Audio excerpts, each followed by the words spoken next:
Good evening. Hello, kids. Assalamu alaikum. Welcome back to Modern Age from Islamic Perspective, Week 3. My name is Samiha. So today we have the objective of American Civil War, growth of USA, Darwin and evolution, and World War I. So to understand the American Civil War, we have to understand a little bit of slavery and what was going on just behind the earlier time. So even though the concept of slavery you would see in more of Middle Age and early modern age, but as we are approaching and learning about modern age, sometimes we are going to go back to the early time as well. So to understand the triangle trade route, we have to understand also that in the colonial time from England, textiles and rum and manufactured goods were shipped to Africa. From Africa, slaves were shipped to the Americans. From Americas, sugar, tobacco, and cotton were shipped to England. The triangle trade route was the most effective way that the English government could find to move goods with total control. African people were kidnapped and sold into slavery, and these people were packed onto crowded ships and brought to New World Americans as a source of free labor. So the people were traded for goods. I am going to show you guys some of the videos this class, and that will really gonna help to understand a little bit more what's going on, and it's actually explaining better than what I am going to say. So let's see this. It is Atlantic slave trade. I find it very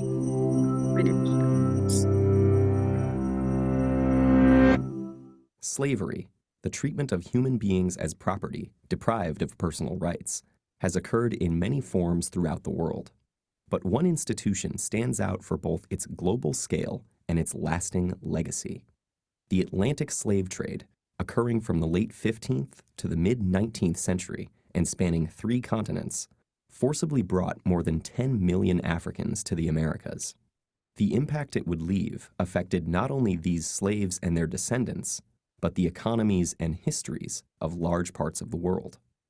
There had been centuries of contact between Europe and Africa via the Mediterranean, but the Atlantic slave trade began in the late 1400s with Portuguese colonies in West Africa and Spanish settlement of the Americas shortly after. The crops grown in the new colonies, sugarcane, tobacco, and cotton, were labor-intensive, and there were not enough settlers or indentured servants to cultivate all the new land. American natives were enslaved, but many died from new diseases, while others effectively resisted. And so, to meet the massive demand for labor, the Europeans looked to Africa. African slavery had existed for centuries in various forms. Some slaves were indentured servants, with a limited term and the chance to buy one's freedom. Others were more like European serfs. In some societies, slaves could be part of a master's family, own land, and even rise to positions of power. But when white captains came offering manufactured goods, weapons, and rum for slaves, African kings and merchants had little reason to hesitate. They viewed the people they sold not as fellow Africans, but criminals, debtors, or prisoners of war from rival tribes. By selling them, kings enriched their own realms and strengthened them against neighboring enemies. African kingdoms prospered from the slave trade, but meeting the Europeans' massive demand created intense competition. Slavery replaced other criminal sentences, and capturing slaves became a motivation for war rather than its result. To defend themselves from slave raids, neighboring kingdoms needed European firearms, which they also bought with slaves. The slave trade had become an arms race, altering societies and economies across the continent. As for the slaves themselves, they faced unimaginable brutality. After being marched to slave forts on the coast, shaved to prevent lice, and branded, they were loaded onto ships bound for the Americas. About 20% of them would never see land again. Most captains of the day were tight packers, cramming as many men as possible below deck. While the lack of sanitation caused many to die of disease and others were thrown overboard for being sick or as discipline, The captains ensured their profits by cutting off slaves' ears as proof of purchase. Some captives took matters into their own hands. Many inland Africans had never seen whites before and thought them to be cannibals, constantly taking people away and returning for more. Afraid of being eaten, or just to avoid further suffering, they committed suicide or starved themselves, believing that in death their souls would return home. Those who survived were completely dehumanized, treated as mere cargo. Women and children were kept above deck and abused by the crew, while the men were made to perform dances in order to keep them exercised and curb rebellion. What happened to those Africans who reached the New World, and how the legacy of slavery still affects their descendants today, is fairly well known. But what is not often discussed is the effect that the Atlantic slave trade had on Africa's future. Not only did the continent lose tens of millions of its able-bodied population, but because most of the slaves taken were men, the long-term demographic effect was even greater. When the slave trade was finally outlawed in the Americas and Europe, the African kingdoms whose economies it had come to dominate collapsed, leaving them open to conquest and colonization. And the increased competition and influx of European weapons fueled warfare and instability that continues to this day. The Atlantic slave trade also contributed to the development of racist ideology.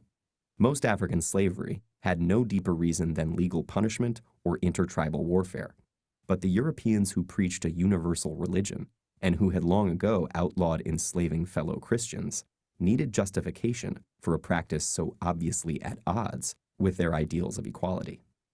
So they claimed that Africans were biologically inferior and destined to be slaves, making great efforts to justify this theory. Thus, slavery in Europe and the Americas acquired a racial basis, making it impossible for slaves and their future descendants to attain equal status in society. In all of these ways, the Atlantic slave trade was an injustice on a massive scale, whose impact has continued long after its abolition.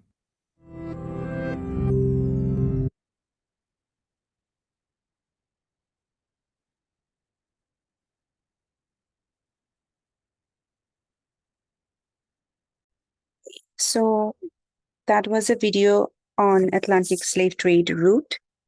Now let's start with our today's topic is the American Civil War. Now, what is a civil war? So civil war is when the population inside a country, they're fighting with each other. Okay.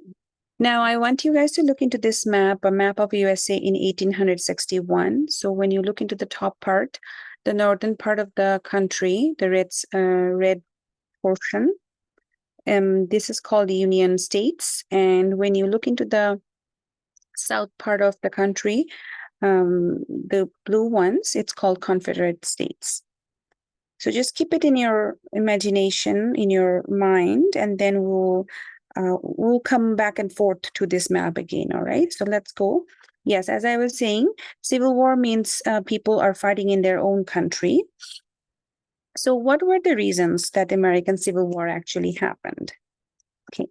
Now, in the middle of the 19th century, the North and the South of the United States, they seemed like two different countries. In the North, there were lots of big cities and factories, and while most of the South was farmland, if you look into the South side, it is actually beside the oceans, right? So Atlantic Oceans. Now, in the southern states, the two most important crops were cotton and tobacco, which were growing on vast farms called plantation. And thousands of people had been brought from Africa to work as slaves on these plantations.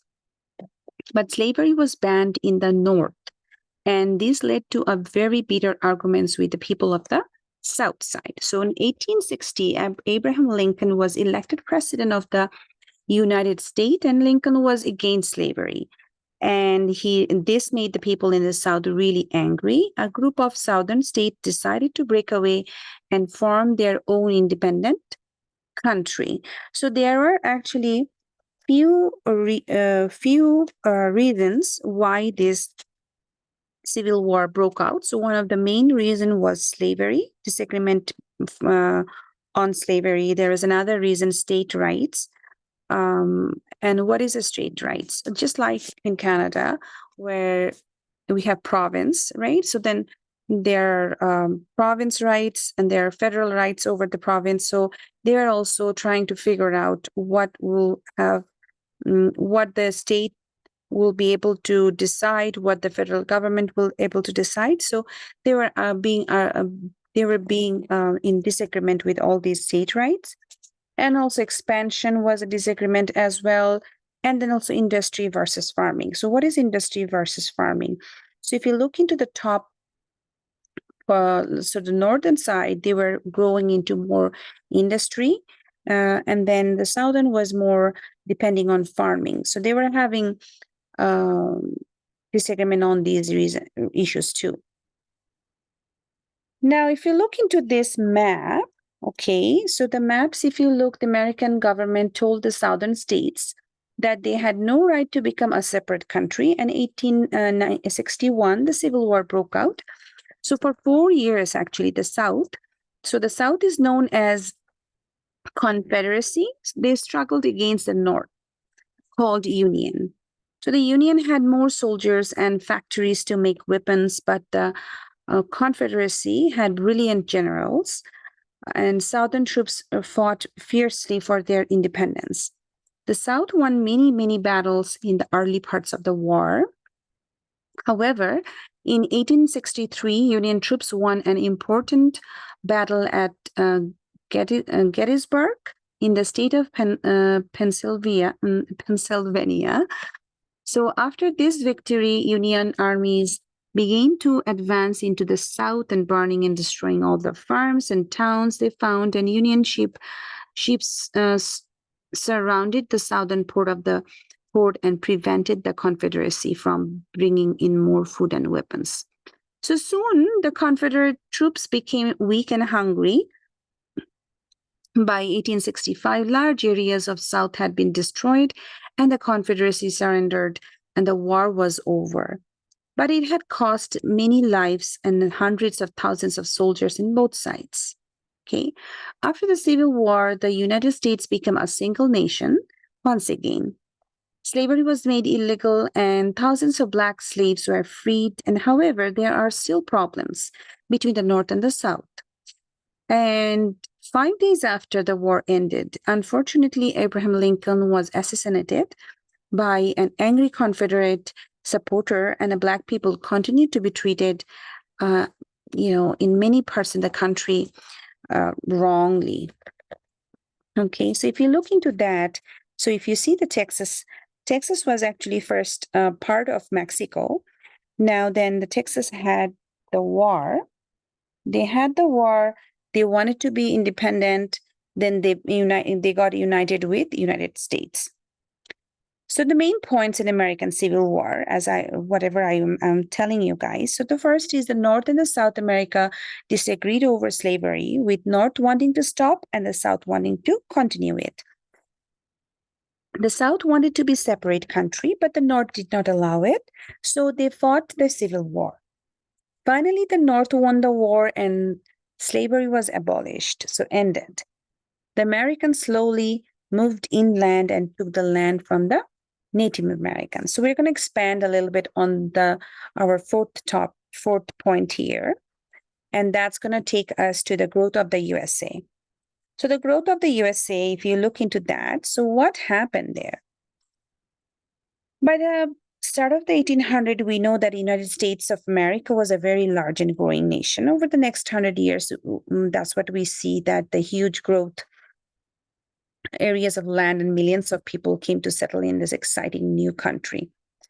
Now, interestingly, 1700, France was colonizing Louisiana and many land. So in 1803, U.S. government actually bought the land from French colonies. Okay, and it is a dramatic deal, and it is known as a Louisiana Purchase, and it really doubled the size of USA. And Americans began to settle on the new land and set up new states there. So as I was saying that they had a war with the Mexico in 1835 and 1836. And eventually, many people from US settled in the southern area they called Texas, which was owned by the country of Mexico. And in 1835, the Texans declared that they were independent from the Mexico. Mexicans fought to keep Texas with them, but after 2 years, they were defeated. In 1845, Texas joined with US. Now, eventually, when the gold was discovered in California in 1848, many people rushed to live in that area. And in 1848, yes. Okay, so now people rushed to live in that area, hoping they wanted to make a new fortune, new life, and then Wild West. So what was happening? This is just a picture of how people were. The photograph shows the Rocky Valley in the state of Utah. One of the places the pioneers passed through their difficult journey to the west. Now, Wild West. So for many years, the American West was a wild and dangerous place full of crooks and bandits. And, cattle herders and cowboys, they drove cattle over the plains to be located onto trains. To be loaded onto trains and sold in the East. There were many clashes between cowboys and Native Americans who lived on the plains, definitely. Well, taking the lands, if I'm talking about taking the lands from the Native Americans, US grew bigger and bigger, and settlers moved into many areas where Native Americans lived. And at first, the government promised to leave the Native Americans alone.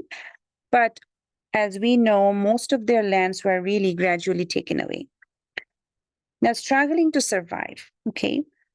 There is a video here. I'm going to turn on that video soon. Actually, we will see a couple of videos. Before that, so let's talk about a little bit of struggling to survive. So some tribes of Native Americans refused to leave their land. They fought hard against the settlers and the U.S. Army, and the Native Americans won some battles. But many tribes were completely wiped out, and U.S. troops and settlers were killed. Most of the buffalo that roamed the plains, leaving the remaining tribes with very little to eat. And by 1890, many Native Americans had been captured and were really forced to live in camps and guarded by U.S. soldiers.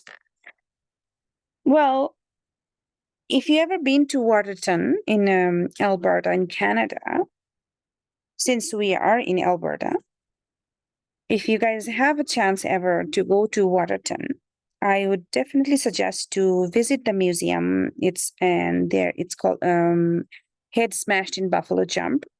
It is a World Heritage Site, and it has an interesting video of 15 minutes or 20 minutes. It's going to show you how, and it's the same technique that they used in America too. They killed a lot of buffaloes so that the native has very little to eat and survive. So the New World Power, the Native Americans finally gave up, right? And so let's see these videos. I want you guys to watch this video. Let's see this. Sorry, I should have kept them open.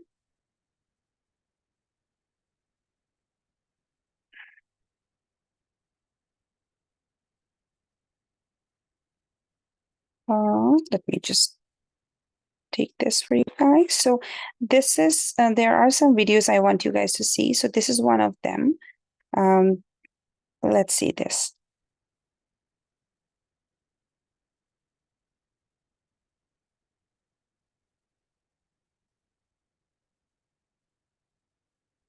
I don't know what's going on. Sitting Bull. So Sitting Bull was a leader. Atlantic slave. We saw that. Let's see the Abraham Lincoln video first. Okay. Many people think Abe Lincoln was America's greatest president, and he got that title by breaking all the rules about what a president could do. The Civil War started when Abe got elected in 1860. He was the first president from the modern Republican Party, which opposed the expansion of slavery. So when he won, Southern states seceded. Abe figured the war gave him special powers. There was no point following the old rules if it meant the country would cease to exist. Bypassing Congress and the courts, Lincoln expanded the Army and the Navy and blockaded Southern ports. He let government officials arrest citizens without a warrant and imposed martial law where he had to. He issued the Emancipation Proclamation to grant all slaves in Confederate territory their freedom. He also wrote one of the most memorable presidential speeches, the Gettysburg Address. But he also showed amazing restraint. He tried not to abuse his war powers. He made sure to stand for re-election in 1864 to let voters decide if he'd gone too far. And he twisted every arm possible to secure the ratification of the 13th Amendment, which put a legal end to slavery. There were plenty of rough times ahead, but Lincoln finally put the country on the right side of history.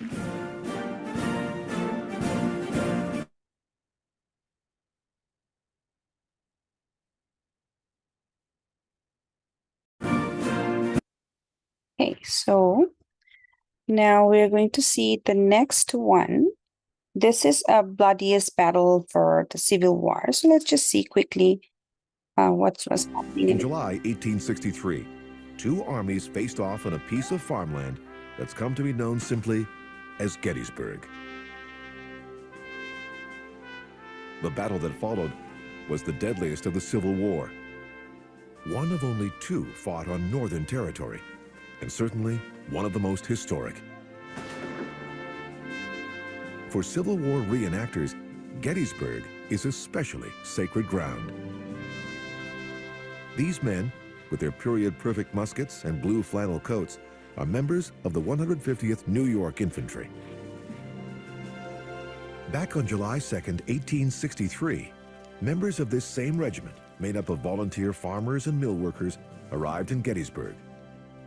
It was to be their first battle. By then, the war between the states had already been devastating the South for more than 2 years. Confederate General Robert E. Lee, stationed in Virginia, had decided it was time for the North to feel some of that pain. So in late June, he split his men into groups and sent them all north to Pennsylvania. To the east, Union forces, acting as a buffer between the Confederates and the U.S. Capitol in Washington, D.C., were hot on their heels. Finally, on July 1st, Lee's units began to converge on the Federal forces in the town of Gettysburg. The battle that followed raged for 3 days.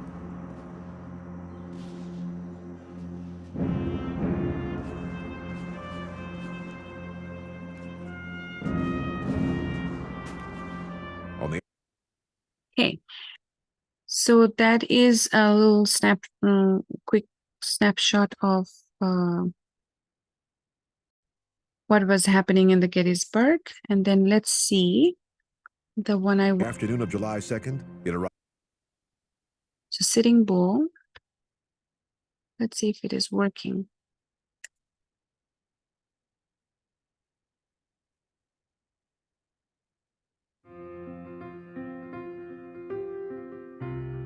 Have you ever seen a strong leader?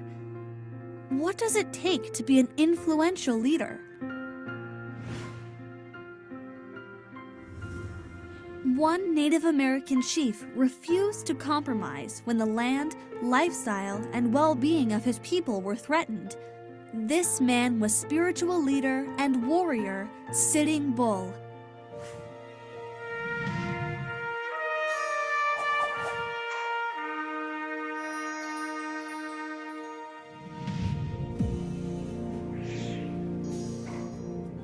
When white settlers discovered gold and arable land in the western part of the United States, they began to threaten and disrupt the Native American tribes that had called. Sitting Bull, chief of the Lakota people, was one of the only Native American leaders to deal a significant blow to these settlers, wary of the government's tendency to be manipulative and dishonest. He fought bravely his people to continue their way of life, and in the end, he paid the ultimate price. The Lakota, who lived in the state now known as South Dakota, were a feared and powerful people. in battle. Sitting Bull, or Tatanka Iotankya in the Lakota language, grew up the son of a renowned warrior and, at age 37, became chief of the Lakota Nation. While he was chief, white prospectors discovered gold on land that the U.S. government had left to the Lakota in an 1868 treaty. As more prospectors flooded Lakota territory, the U.S. government went back on its promise, declaring war against any native tribes who interfered with the takeover of this valuable land. Sitting Bull refused to cooperate.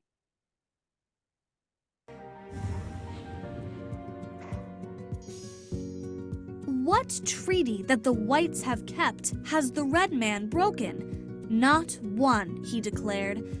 He experienced a vision of a defeated American army, and that vision came true. Sitting Bull and his warriors won the Battle of the Rosebud, and a week later, with thousands of warriors he had united from many different tribes, won the battle at Little Bighorn, killing the American general George Custer and nearly all of his 300 troops. Sitting Bull could not stop the inevitable, yet he demonstrated tremendous bravery and integrity in the face of insurmountable odds. These traits allowed him to unite foes against a common enemy and inspire the courage of the Native American presence impossible for the U.S. government to ignore.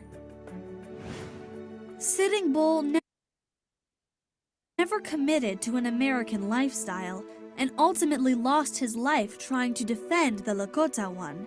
His love for the Lakota and his stubborn resistance to the U.S. military have added to Sitting Bull's enduring fame.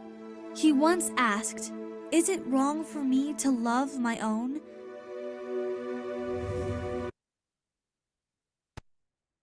All right, so those were excellent, some small quick videos. All right, so let's move to the next.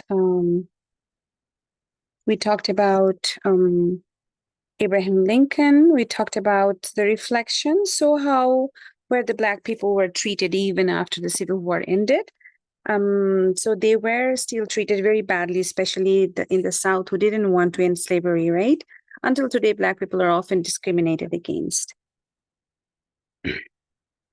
So United States, to end this topic, so I'm just going to say few lines, that the United States was no different than European states when it came to stealing the land from people. Europeans stole it from the African people, and Americans stole it from the Native Americans, and that had lived on these lands for hundreds of years. Now, the end result was the same for both countries. The local people were enslaved, treated awfully, and forced to live on a small pieces of land.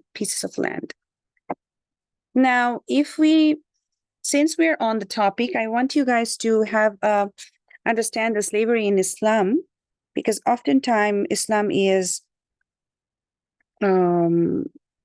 pointed out and said that, well, in Islam, slavery is not banned. So what is slavery in Islam? All right, so slavery is not abolished from Islam, but before I move into this topic, we have to understand we are in a country, actually United Nations banned the slavery for each country, okay? And so we followed the country rules. So if you are living in a country where slavery is banned, even slavery is not abolished in Islam, we're going to follow the rule of the country. Now, Allah gave the guidelines how to deal with the slaves in Islam, right? Whatever you eat, you have to feed them. Whatever you wear, you have to give them that same thing. You have to treat them as a human. You have to treat them as a respect and with justice. And you have to give them the facility to get their education, their health, and everything. Like, you treat them as a human. You cannot treat them inhumanly.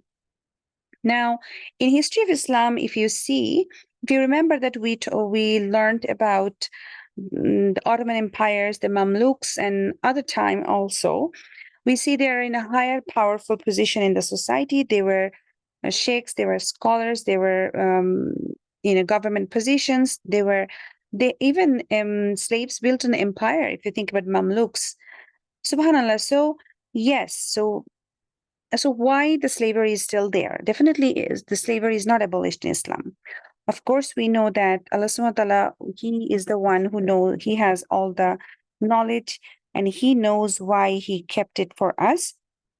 For example, let's say some scholars find out any wisdom behind it. So, for example, after, let's say, 500 years after, the slavery is back in this world, right? Now, how are you going to treat the slaves? Who's going to give you the guideline? And we know that Quran is the last message from God. Allah subhanahu wa ta'ala, this is the last message, and He completed the religion by sending the Quran. So there will be no more new messages after this. And this is our complete guideline how to live a life. So if this is the last message, and if there is no new message coming out, then definitely all the rules, it has to fit in each different timeline, time zone, right?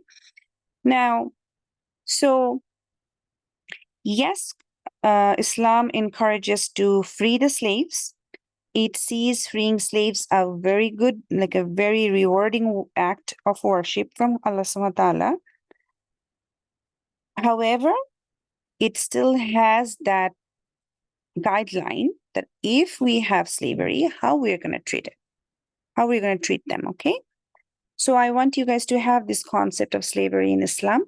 This is not the same slavery concept that you see, we see in the history. It's not black versus white.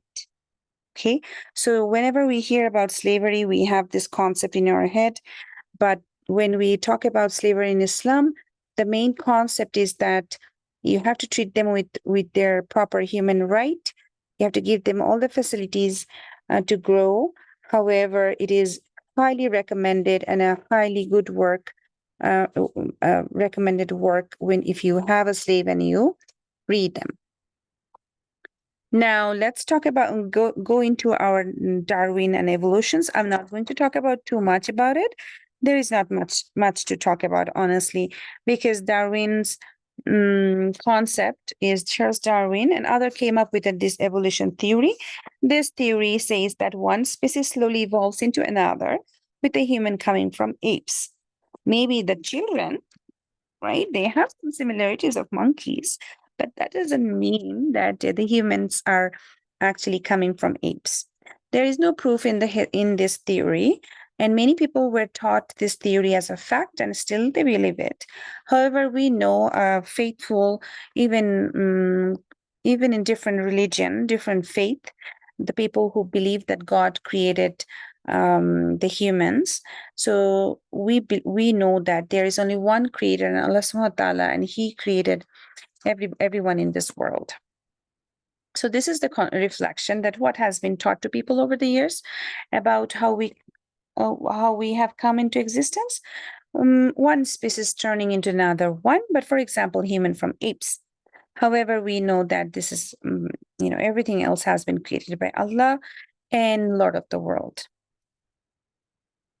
Now, the big topic is World War I. Okay, I will try my best to keep it as short as possible and just to concise, because if we can talk about World War I and each topic over and over. That's not going to really help. Each topic, actually, you can learn more and more. The more you read different books, you're going to get more in depth. The scope of this course is little. Okay, so inshallah. So World War I, also known as the Great War. Okay, it involved many countries and killed more people than any other war that have ever been fought before. Now, how did it all start? Okay, now by 1914, the 5 strongest countries in Europe had split into 2 rival groups: Britain, France, and Russia. They are called allies. they were on the one side and then Germany and Austria-Hungary, they are called Central Power. They were on the other side. Now the situation became very tense. Okay, if a war were to start between any two rival countries, all other would probably join in. Okay, so this was the situation that time in 1914. I want you guys to understand that there was already tension building up. Okay, now the event that actually sparked off the fire took place in June 28, 1914, and Archduke Franz Ferdinand, the heir to the Austrian throne, was visiting the town Sarajevo in Bosnia. Where is that? Let me just here. So Sarajevo, Bosnia, if you look in the dot in that area. So when he was shot dead by a Serbian student. So on July 28, Austria was backed up by Germany, declared the war on Serbia. The Russia definitely stepped in to help the Serbs, and soon the Allies and the Central Power were at the war. So I want you guys to remember two things, and this is going to be probably easier to help to remember how you're going to remember who was in whose side. So Britain and France is always together. Remember that, and they are allies. Britain are allies, and who are the friends for Britain? France, Portugal, Italy, all these, and the Russia too. So they were all together. They're all friends. And then the other part was Germany and Austria. So they were neighbors. They were together, right? And this also Bulgaria and eventually Turkey. The Ottomans joined with the Germany as well. Now, German soldiers really moved quickly into they really quickly moved into the northern France, okay, the northern France, but they were soon stopped by the Allies. The two sides faced each other along a line known as the Western Front.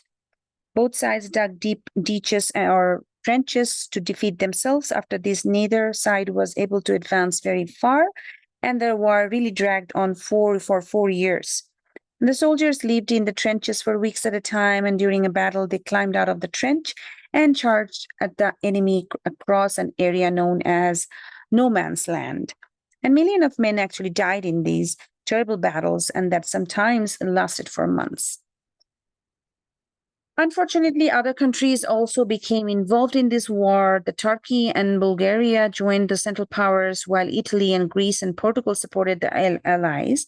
The two sides also fought in Africa and Middle East, where the Britain and Germany and other European countries had their colonies. So if you look into this, so the main points that the war started with the Archduke of Austria, Franz Ferdinand, was killed by a Serbian student. Austria declared war to Serbia. England, Belgium, France, Italy, and Serbia was the Allied forces, and Germany, Austria, Hungary, Bulgaria, Ottoman Empire, or the Turks were the central force. The war was also fought in the colonies, these countries like Africa and the Middle East. And the German U-boats, they used to sink any ships going into the England, including the ships from the US. So eventually the US also got involved in World War I. Now the Germany surrendered and the Allied force won the war. Now, by 1918, the Russia were exhausted by the war, and they made peace with Germany, and the German soldiers made a series of final attacks on the Western Front, but they were forced back by Germany, and the Germany then surrendered. And on November 11, 1919, the war finally really ended to an end. All right, so what was happening? Women in the war. Well, the women during this whole time, the men are in the war. So they were taking care of their home, they're raising the children, they're fundraising for the war, they're taking over men's job, they were working as spies, they were caring for the soldiers in the camp, right? So this was a great movement, or a big movement, that how the women actually came out of the house and started working first time ever paid jobs. So life of the women really changed a lot because the men were away at the war, and many women took paid jobs outside the home. For the first time ever in 1918, there were 5 million women actually working in Britain. The money they earned really helped the family's budget, and they made new friends in the factory and office and the shop. All right. So I think that is it for today. And we will see you guys next week with new topics. And we will talk about fall of Ottoman empires and few more exciting topics. Stay tuned. Thank you. Bye-bye.